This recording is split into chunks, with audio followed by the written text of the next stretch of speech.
ট্যাংরাকাণ্ডে গোটা ঘটনায় পুনর্নির্মাণ করতে চায় লালবাজার। প্রসূন প্রণয় এবং প্রণয় পুত্রকে নিয়ে মূলত আসা হয়েছে এনআরএস হাসপাতালে, ভর্তি করা হয়েছে তাদের অর্থোপেডিক বিভাগে।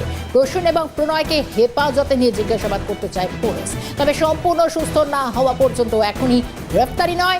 অন্তত এটাও জানিয়ে দেওয়া হয়েছে ঘটনা এখনো পর্যন্ত অনেকগুলো ধোঁয়াশার দিক রয়েছে। নাবালক অনেক কিছুই জানে বলে অন্তত মনে করছে পুলিশ। নাবালককে হোম সেন্টারে পাঠানোর চিন্তা ভাবনা করছে, কারণ পরিবারের তরফ থেকে কেউ প্রতীপের দায়িত্ব নিতে চাইছেন না। প্রসূন প্রণয় এবং যাদের অর্থোপেডিক বিভাগে ভর্তি করা হয়েছে, যাদের সঙ্গে তাদের ছেলে প্রণয় পুত্র প্রতীপ, যাদেরকে বেসরকারি হাসপাতাল থেকে আপাতভাবে শিফট করা হয়েছে এনআরএস হাসপাতালে। আমি সরাসরি এই মুহূর্তে চলে যাব, অভিরূপা সাহা রয়েছেন আমাদের সঙ্গে। অভিরূপা, অনেকগুলো ধোঁয়াশার দিক রয়েছে বলে মনে করছে লালবাজারের গোয়েন্দারা, কিন্তু এখনো পর্যন্ত যে সামগ্রিক ঘটনা কি, কেন, কাদের মদতে এত বড় একটা কাণ্ড অন্তত এরা ঘটিয়ে ফেললেন, আর পুনর্নির্মাণ হবে বলেও জানা যাচ্ছে, আর কি কি বিষয় রয়েছে?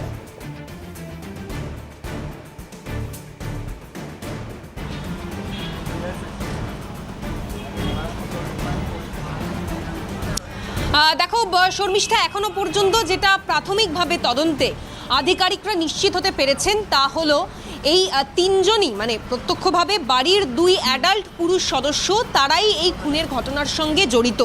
এখনো পর্যন্ত প্রাথমিক তদন্তে এক প্রকার নিশ্চিত হতে পেরেছেন তারা, এবং ইতিমধ্যেই যেহেতু বাইপাসের ধারের বেসরকারি হাসপাতাল থেকে তাদেরকে ডিসচার্জ করে নিয়ে আসা হয়েছে এই এনআরএস হাসপাতালের যে অর্থোপেডিক ডিপার্টমেন্ট রয়েছে, একবার ছবিটা দেখাতে বলবো।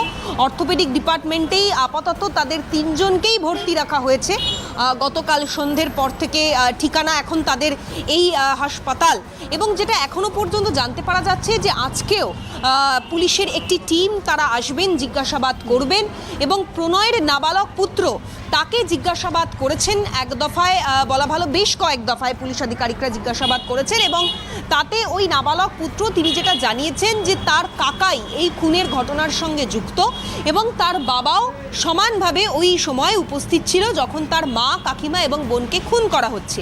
দ্বিতীয়ত আরও চাঞ্চল্যকর যে বয়ান ওই নাবালক পুত্র দিয়েছে তা হলো, যেটা পুলিশ আধিকারিকরা জানাচ্ছেন বা সূত্র মারফত খবর, সে বলেছে যে 17 তারিখ ঘুম থেকে ঘুমিয়ে পড়ে, এবার 18 তারিখ সকালবেলা ঘুম থেকে তখন সে উঠে দেখতে পায় যে তার খুড়তুতো বোন ঘরে মৃত অবস্থায় পড়ে রয়েছে। সে যখন যায় তার বোনের ঘরে, সেই চিত্র সে দেখতে পায়, এবং সেটা দেখেই সে যখন চিৎকার চেঁচামেচি শুরু করে, তখন তার কাকা এক দফায় তার হাতে ঠিক একই রকমভাবে যেভাবে তার মা এবং কাকিমাকে খুন করেছে বলে সে দাবি করছে, সে একই রকমভাবে তার হাতের শিরায় আঘাত করে, অর্থাৎ শিরাকে কাটার একটা চেষ্টা করে, কিন্তু আদতে সেটা ফ্রুটফুল হয়নি।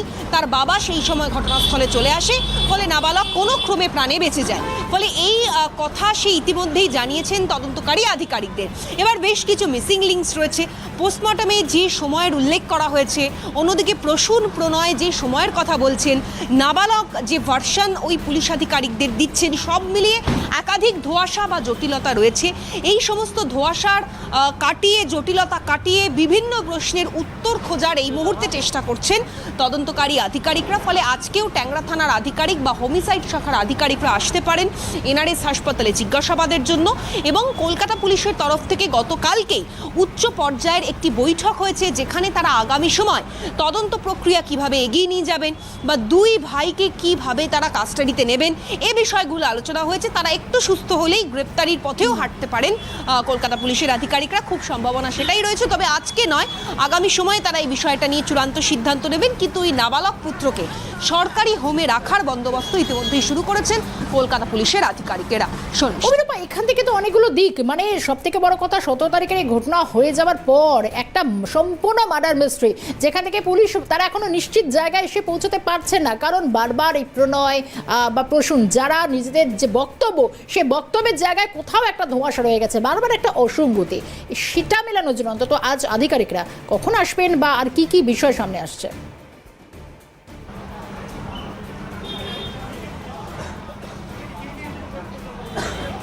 দেখো, আধিকারিকরা বেলা 11টার পর আসার কথা রয়েছে, এবং এই ট্যাংরা কাণ্ডের জাল তারা খুলতে চাইছেন। বেশ কিছু ধোঁয়াশা রয়েছে তোমাকে বললাম। এবার এই ধোঁয়াশাগুলো ক্লিয়ার হবে, কারণ হাসপাতাল পরিসরে দুই ভাইকে জিজ্ঞাসাবাদ করা, নাবালক পুত্রকে জিজ্ঞাসাবাদ করে একদম অ্যাকিউরেট অ্যান্সার পাওয়া, এটা একটা বেশ সমস্যার মধ্যে দিয়ে যেতে হচ্ছে তদন্তকারী আধিকারিকদের। ফলে হেফাজতে না পেলে এই তদন্ত প্রক্রিয়াকে এগিয়ে নিয়ে যাওয়া এবং ঘটনার পুনর্নির্মাণ করা, অর্থাৎ এই 17, 18, 19 তারিখ সকালবেলা ঘটনার প্রকাশ্যে আসে, কিন্তু 17 এবং 18 তারিখ বাড়িতে ঠিক কী হয়েছিল, কী সিনপসিস ছিল, সেটা জানার জন্য ঘটনার পুনর্নির্মাণ বা রিকনস্ট্রাকশন করা অত্যন্ত প্রয়োজনীয়।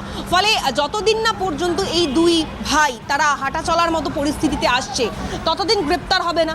এবার গ্রেপ্তার হলে প্রথম কাজ হবে পুলিশের যে তাদেরকে দিয়ে ঘটনার পুনর্নির্মাণ করা, তাহলেই বিষয়টা স্পষ্ট হবে। এই যে একটা জটিলতা তৈরি হয়েছে, সময় জ্ঞানে একটা সমস্যা হচ্ছে, বড় একাধিক ইস্যু মানে তৈরি হয়েছে, এই বিষয়গুলো পরিষ্কার হবে পুনর্নির্মাণ করার পর, এবং সেটা খুব শীঘ্র বা জলদি করতে চাইছেন কলকাতা পুলিশের আধিকারিকরা। একেবারে অভিরূপা, এবং সেই